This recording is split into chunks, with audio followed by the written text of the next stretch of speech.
Bismillahirrahmanirrahim. Saudara-saudara, hari ini kami bergabung. Partai Demokrat bergabung. Sebenarnya bangsa Indonesia juga bergabung. Bergabung karena akal sehat telah mati. Sementara keadilan, supremasi hukum, dan demokrasi sedang diuji. Hari ini 5 Maret 2021, KLB Partai Demokrat abal-abal, KLB yang tidak sah dan tidak legal telah digelar di Deli Serdang, Sumatera Utara.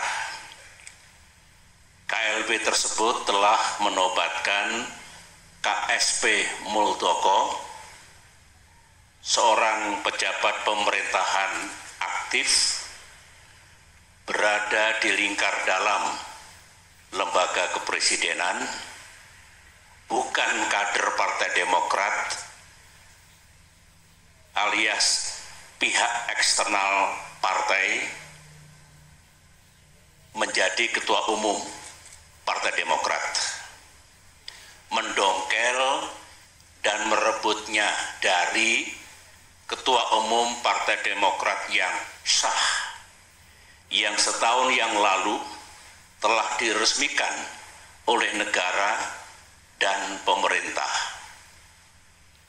1 bulan yang lalu, kita semua masih ingat ketika Ketua Umum Partai Demokrat AHY secara resmi mengirimkan surat kepada Yang Mulia Bapak Presiden Jokowi tentang keterlibatan KSP Muldoko dalam gerakan penggulingan kepemimpinan Partai Demokrat yang sah.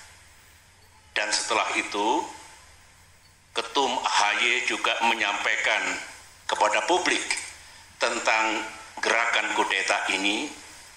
Banyak tanggapan yang bernada minir dan miring. Mereka mengatakan Demokrat hanya mencari sensasi. Demokrat hanya play victim. KSP Muldoko mengatakan itu hanya ngopi-ngopi. Pelaku gerakan mengatakan itu hanya rapat-rapat biasa. Sementara itu kita juga masih ingat ada pula yang punya keyakinan bahwa KSP Muldoko pasti mendapatkan sanksi dari atasannya karena ulahnya itu. Ada pula yang mengatakan KLB ilegal tersebut tak mungkin diberikan izin dan pasti akan dibubarkan oleh pihak kepolisian. Negara pun tak mungkin membiarkan dan membenarkan. Itu tanggapan dan komentar sekitar 1 bulan yang lalu. Tetapi hari ini sejarah telah mengabadikan apa yang terjadi di negara yang kita cintai ini. Memang banyak yang tercengang, banyak yang tidak percaya bahwa KSP Muldoko yang bersekongkol dengan orang dalam benar-benar tega dan dengan darah dingin melakukan kudeta ini. Sebuah perebutan kepemimpinan yang tidak terpuji, jauh dari sikap kesatria dan nilai-nilai moral, dan hanya mendatangkan rasa malu bagi perwira dan prajurit yang pernah bertugas di jajaran Tentara Nasional Indonesia, termasuk rasa malu dan rasa bersalah saya yang dulu beberapa kali memberikan kepercayaan dan jabatan kepadanya. Saya memohon ampun kehadirat Allah Subhanahu wa Ta'ala, Tuhan yang Maha Kuasa, atas kesalahan saya itu. Sebagai seorang yang menggagas berdirinya Partai Demokrat, termasuk yang membina dan membesarkan partai ini dan bahkan pernah memimpinnya, tak pernah terlintas dalam pikiran saya bahwa Partai Demokrat akan dibeginikan. Saya benar-benar tidak menyangka, karena sewaktu selama 10 tahun saya memimpin Indonesia dulu, baik secara pribadi maupun Partai Demokrat yang saya bina, tidak pernah mengganggu dan merusak partai lain seperti yang kami alami saat ini. Saudara-saudara, saya tahu bahwa Ketua Umum Partai Demokrat AHY yang terus-menerus memimpin upaya untuk mempertahankan kedaulatan partai telah mengeluarkan berbagai pernyataan.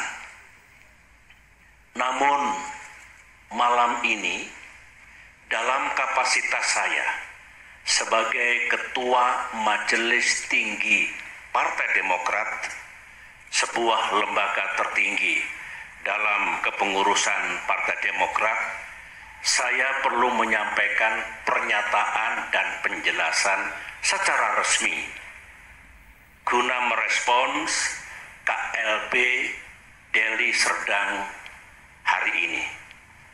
Mengapa saya harus mengeluarkan pernyataan pada malam hari ini? Karena sesuai dengan AD dan ART Partai Demokrat tahun 2020 yang telah disahkan oleh negara dan pemerintah melalui Kemenkumham, Kongres Luar Biasa atau KLB sebenarnya lebih menjadi domain Majelis Tinggi Partai, bukan domain ataupun kewenangan Ketua Umum Partai Demokrat. AD dan ART sesuai dengan undang-undang partai politik yang berlaku saat ini adalah peraturan dasar bagi kehidupan partai politik. Sama halnya dengan undang-undang dasar atau konstitusi yang berlaku bagi negara, yang baik itu undang-undang dasar maupun anggaran dasar mengikat secara hukum. Karenanya, segala kegiatan partai yang tidak sesuai dan bertentangan dengan AD dan ART adalah tindakan yang ilegal atau melawan hukum. Mari kita lihat, apakah KLB Deli Serdang tersebut legal atau sah secara hukum? Menurut AD dan ART Partai Demokrat, pasal 81 ayat 4 disebutkan bahwa Kongres Luar Biasa dapat diadakan atas permintaan A. Majelis Tinggi Partai, atau B. sekurang-kurangnya 2/3 dari jumlah Dewan Pimpinan Daerah dan 1/2 dari jumlah Dewan Pimpinan Cabang serta disetujui oleh Ketua Majelis Tinggi Partai.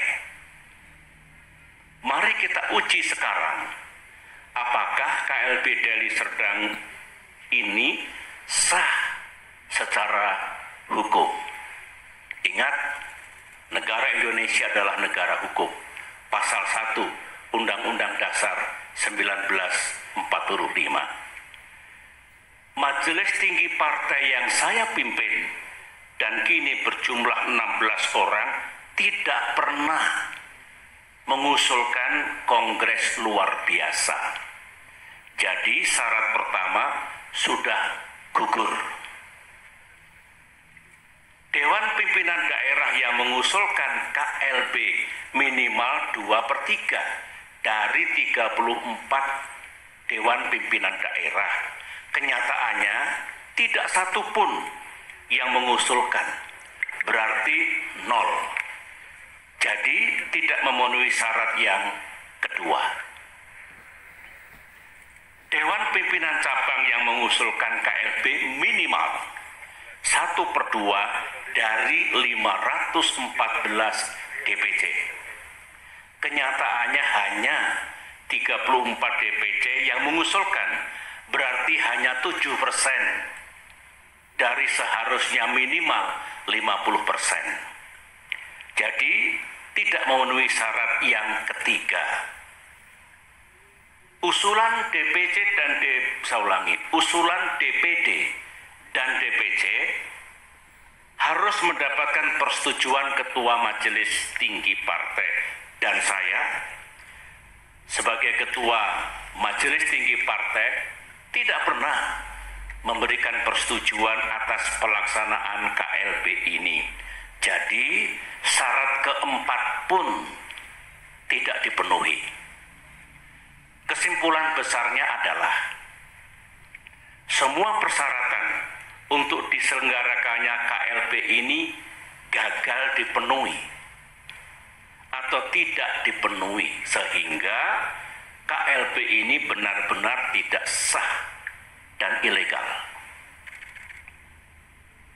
Saya dengar ada akal-akalan dari pihak KSP Muldoko dan para pelaku kudeta bahwa sebelum mengangkat KSP Muldoko menjadi Ketua Umum Partai Demokrat ilegal, AD dan ART yang sah diubah dan diganti dengan AD dan ART versi KLB Deli Serdang, sehingga penobatan KSP Muldoko dianggap sah.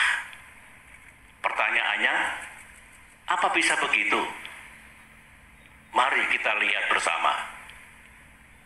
Untuk mengubah AD dan ART, forumnya harus sah. Baik kongres ataupun kongres luar biasa yang hendak mengubah AD dan ART juga harus sah. Forum KLB Deli Serdang jelas tidak sah dan ilegal, sebagaimana yang telah saya jelaskan tadi, sehingga AD dan ART KLB Deli Serdang menjadi tidak sah. Untuk diketahui, AD dan ART hasil kongres atau KLB yang sah pun harus mendapatkan pengesahan dari negara dan pemerintah melalui Kemenkumham. Jadi, kalau KSP Muldoko melalui telepon menanyakan keabsahan AD dan ART dan merasa cukup puas atau mengira bahwa AD dan ART KLB Deli Serdang itu sah, KSP Muldoko salah besar. Berarti KSP Muldoko tidak memahami undang-undang partai politik yang berlaku dan juga tidak memahami AD dan ART Partai Demokrat. AD dan ART Partai Demokrat. Lagi-lagi makin kuat dan makin nyata bahwa KLB Deli Serdang benar-benar tidak sah adanya. Saudara-saudara, ini kesempatan yang baik bagi saya untuk menyampaikan pesan kepada Ketua Umum dan segenap kader Demokrat di seluruh tanah air. Saya sangat merasakan apa yang para kader Demokrat rasakan saat ini. Saudara pasti marah, terhina, merasa diperlakukan sewenang-wenang, geram kepada yang berkhianat dengan imbalan uang dan iming-iming kedudukan, dan rasanya ingin membalas perbuatan mereka. Namun, sebagai orang tua di partai ini, saya tetap meminta saudara bersabar, namun gigih berikhtiar untuk mendapatkan keadilan yang sejati. Saya tetap percaya bahwa Bapak Presiden Jokowi memiliki integritas dan kearifan dalam menyikapi gerakan pendongkelan dan perebutan kepemimpinan Partai Demokrat yang sah ini. Saya juga tetap percaya bahwa negara dan pemerintah akan bertindak adil serta akan sepenuhnya menegakkan peranata hukum yang berlaku, baik itu konstitusi kita, Undang-Undang Dasar 1945 dan Undang-Undang Partai Politik, maupun AD dan ART Partai Demokrat yang secara hukum juga mengikat. Namun, dunia politik tak seindah yang kita mimpikan. Gangguan terhadap Partai Demokrat, gangguan terhadap kita semua belumlah usai. Karenanya, mari kita makin bersatu dan makin merapatkan barisan. Di bawah komando dan kepemimpinan Ketua Umum AHY, saya mengajak para kader untuk berjuang bersama. Berjuang sampai keadilan benar-benar kita dapatkan di tanah Indonesia ini. Perjuangan untuk mempertahankan kedaulatan dan kemandirian partai, saya ulangi, perjuangan untuk mempertahankan kedaulatan dan kemandirian partai adalah perjuangan yang suci dan mulia. Ibarat peperangan, perang yang kita lakukan adalah perang yang dibenarkan. Sebuah war of necessity. Sebuah just war. Perang untuk mendapatkan keadilan. Semoga Allah SWT, Tuhan yang Maha Kuasa, menuntun langkah kita serta memberikan pertolongan kepada kita semua. Demikian pernyataan saya. Sekian dan terima kasih.